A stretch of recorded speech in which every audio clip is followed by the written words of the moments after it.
Going back to Tanzania, and what benefits, are you working with people with children with AIDS in Tanzania? Yep. And other orphans Yep. in Tanzania? Yeah.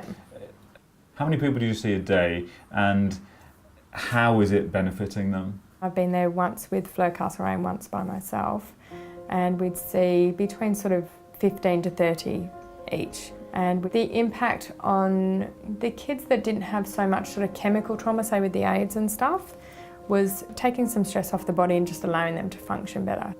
Kids that have had meningitis will create a lot of tension through their spine, which is very difficult to recover from unless you have some sort of structural work done.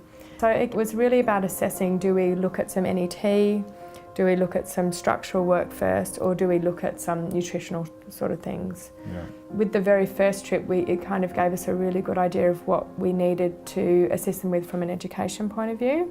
So the second time I made up some food pyramid diagrams, which were slightly modified from the typical ones here, with a couple of friends of mine that are naturopaths, and made it so they could manage it as well, because knowing the diet and how the access of food and stuff there, and just put guides on this, and each of the houses within the orphanages had one for the mother, and so each mother has that in her kitchen, so she knows what to buy, what to focus more on with purchasing and feeding the kids. That's great. And have you seen really positive solutions? Yeah. Solutions Well, they were really grateful for that, because the focus of food there is really still about getting the staples in and filling their bellies. Yeah. And so the nutritional value of the food is very low, and considering they have so much fruit and veg and fresh fish, they have a little bit of sort of meat, but a lot of fresh fish, they could really see that all they need to do is bring them in as well for really positive result.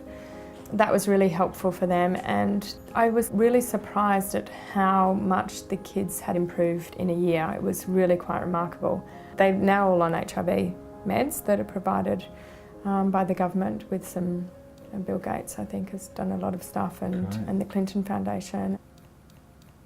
What would you most like to see happening with the work that you've already done? What I'd like to do is I would like to have chiropractors and other therapists going into orphanages around the world, just helping these kids heal their trauma in the past so they can live the life that they deserve to live. I'd really like to go into Afghanistan, as there's 1.5 million orphans there. Wow. But, you know, to create something that works well, that I can then get into other countries and even in Australia, in the Indigenous communities as well. Yeah.